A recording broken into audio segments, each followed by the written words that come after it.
2 gol dalam 2 perlawanan pertama. Itu impak besar Hakim Ziyech yang tidak mengambil masa lama untuk menunjukkan kualiti sebenar beliau untuk pemain ataupun penyokong Chelsea di seluruh dunia. Dalam episod Match Stats kali ini, kita akan melihat mengapa Hakim Ziyech dibawa masuk ke Chelsea, apa peranan yang bakal dimainkan oleh Hakim Ziyech di Chelsea dan mengapa beliau sebenarnya adalah pembelian paling bernilai apabila dibandingkan dengan kesemua pemain lain yang dibawa masuk oleh Frank Lampard untuk musim ini. It's been a good week for me and hopefully we can continue. Tapi jiwa masih berlegar, ibarat seorang saudagar yang mengejar sejarah silam yang telah pun dibubar. Kualiti yang dimiliki oleh Hakim Ziyech bukanlah perkara yang baru saja dikenali oleh penyokong bola sepak di Eropah kerana secara hakikatnya sepanjang 2-3 musim lepas kita telah pun melihat apa yang mampu dilakukan oleh Ziyech di atas padang bersama skuad Ajax, terutamanya di pentas Liga Juara-Juara Eropah. Dan kualiti ini jelas boleh kita lihat dari segi statistik juga. Kerana lebih kurang bulan 3 ataupun bulan 4 ada satu statistik yang begitu menarik keluar di media sosial pada ketika itu apabila Ziyech diumumkan sebagai pemain baru Chelsea. Statistik ini menunjukkan dari Julai 2017 sehingga April 2020. Kalau kita lihat perbandingan Hakim Ziyech dalam beberapa kategori berbeza ini untuk shots, chances created, take on completed, big chances created, goal dan assist, dalam kesemua kategori ini Hakim Ziyech jelas berada di tangga teratas. Yang paling menakjubkan, shots.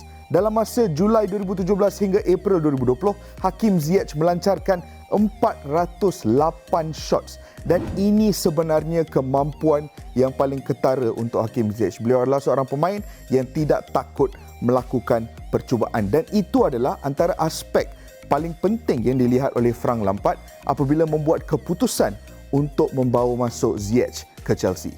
Hakim Ziyech has come and made 2 starts and 2 goals, but his personality, his work rate off the ball, which I think some people might expect a winger with his technical qualities to not have a work ethic for the team. He has that. I think you saw that again today. And then that bit of quality, which is something that maybe is a different quality to what we had last year and what we have in the team. He brings something different. Antara sebab utama Chelsea sanggup melepaskan Willian pada beberapa bulan lepas adalah kerana mereka melihat Ziyech sebagai pemain ataupun solusi jangka masa lama dalam posisi tersebut. Untuk melihat kualiti ini dan juga apa yang dilihat oleh Frank Lampard dalam Hakim Ziyech, kita akan membuat sedikit perbandingan dari segi statistik. Dan untuk perbandingan ini, kita akan membandingkan Ziyech dengan pemain-pemain Chelsea yang sedia ada dalam posisi attacking midfield iaitu Kai Havertz, Mason Mount dan juga Hudson-Odoi. Dan kita juga akan memasukkan Willian ke dalam kategori ini untuk melihat mengapa Frank Lampard dan Chelsea secara keseluruhan melihat Hakim Ziyech sebagai pemain yang lebih baik daripada Willian. Kita mula dengan kriteria ataupun statistik yang paling ketara kalau kita nak lihat kualiti yang dimiliki oleh Hakim Ziyech, iaitu shots per 90 minutes. Basic, jumlah percubaan yang dilakukan secara purata oleh pemain-pemain ini sepanjang musim lepas. Dan untuk kategori ini kita lihat Hakim Ziyech jelas berada di tangga teratas sebagai pemain yang lebih kerap melakukan shots dalam sesebuah perlawanan, tidak kira dalam kotak penalti ataupun di luar kotak penalti. 3.8, ada perbezaan ketara di antara Hakim Ziyech dan juga Kai Havertz yang berada di tangga kedua iaitu 1.8 shots per 90 minutes. Untuk kategori kedua pula kita lihat chances created per 90, jumlah peluang yang dicipta secara purata setiap 90 minit. Dan untuk kriteria ini juga Hakim Ziyech sekali lagi berada di tangga teratas dengan 4.4 chances created per 90 minutes berbanding dengan Willian yang berada di tangga kedua 2.7 chances created per 90 minutes. Untuk kriteria seterusnya pula kita lihat successful long passes. Kita tahu Hakim Ziyech adalah seorang pemain yang cukup selesa dengan bola, cukup selesa dalam melakukan percubaan, tetapi Ziyech juga adalah seorang pemain yang mampu melakukan long passes dengan begitu accurate dan juga dengan begitu kerap di atas padang. Ini kerana Ziyech boleh beraksi dengan kedua kaki beliau tetapi lebih menggunakan kaki kiri walaupun beraksi di posisi kanan. Maknanya Ziyech adalah seorang pemain yang mampu melakukan hantaran-hantaran diagonal untuk bertukar flank ataupun mencari larian yang dilakukan oleh penyerang di bahagian hadapan. Kalau kita lihat successful long passes secara purata setiap 90 minit, musim lepas Hakim Ziyech jelas melakukan lebih banyak long passes di sini juga. Lagi satu kriteria seterusnya, true balls per 90. Ini juga antara kriteria yang menunjukkan jumlah kreativiti yang dimiliki oleh sesebuah pemain. Dan Hakim Ziyech jelas antara pemain yang suka melakukan through balls dengan begitu kerap. Kalau kita lihat perbandingan di antara semua pemain ini, Ziyech melakukan lebih banyak through balls dengan kesemua pemain yang lain termasuk Willian, Havertz, Mount dan Hudson-Odoi tidak jauh berbeza ya. Tetapi Ziyech ada perbezaan ketara di bahagian atas. Dan statistik yang terakhir untuk kita melihat perbandingan antara kesemua pemain ini, tetapi statistik yang akan menunjukkan perbezaan yang begitu penting adalah forward passes per 90 minutes. Daripada semua passes secara keseluruhan, jumlah passes yang dilakukan ke bahagian hadapan. Dan di sini juga Hakim Ziyech, kita boleh lihat beliau adalah seorang pemain yang begitu progresif dari segi passing beliau di atas padang.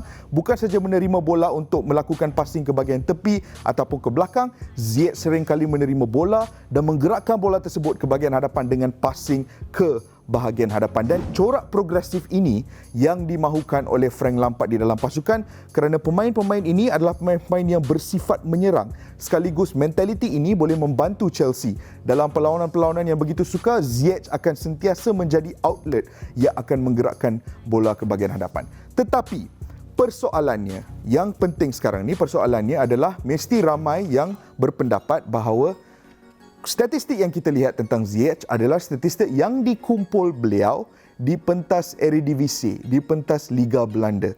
Mampukah beliau membawa nombor ataupun statistik tersebut dan replicate nombor tersebut di pentas Premier League yang jelas merupakan liga yang lebih sukar dan liga yang lebih agresif? The way they work over here is different than over there. So for me it was like it's a new challenge, it's a big challenge. Everything is different. So like I said, the way of training, the way of playing is different, and you have to get used to it again. Kita bandingkan dulu Ziyech dengan Bruno Fernandes yang beraksi untuk Sporting Lisbon.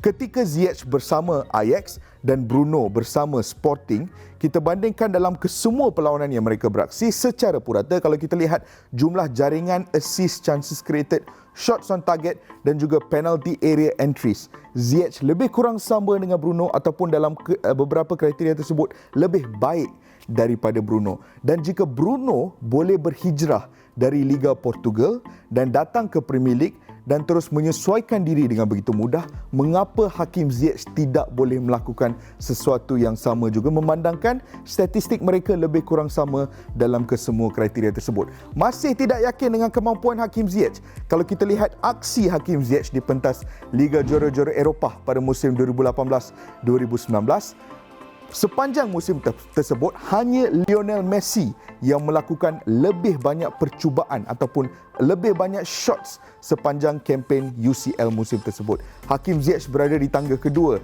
dengan 21 shots, lebih banyak dari Lewandowski, lebih banyak dari Son Heung-min dan juga lebih banyak dari Neymar. Malah kalau kita lihat sepanjang kempen UCL tersebut, untuk beberapa kriteria ini, pressures, passes into penalty area, crosses, through balls, progressive passes, assist dan juga shot creating actions, Hakim Ziyech berada di dalam top 10. Terutamanya untuk pressures, iaitu kriteria yang menunjukkan jumlah pressing yang dilakukan oleh seseorang pemain. Dalam kriteria ini juga Hakim Ziyech berada di tangga kedua di kempen UCL tersebut. Jadi Hakim Ziyech jelas mempunyai kualiti untuk mengubah corak permainan Chelsea, untuk menjadi tunjang kreativiti pasukan Chelsea. Dan saya juga berpendapat bahawa Hakim Ziyech, kemasukan beliau ke dalam pasukan skuad Lampard akan membantu pemain-pemain yang lain seperti Timo Werner yang kini boleh menerima hantaran-hantaran through ball, yang boleh menerima hantaran-hantaran diagonal, dan juga Kai Havertz yang kini boleh beraksi dengan passing 1-2 bersama seorang lagi pemain yang bijak membaca gerakan pasukan lawan. Apa pandangan anda tentang Hakim Ziyech? Apakah posisi yang terbaik untuk Hakim Ziyech di Chelsea? Kongsikan di ruang komen.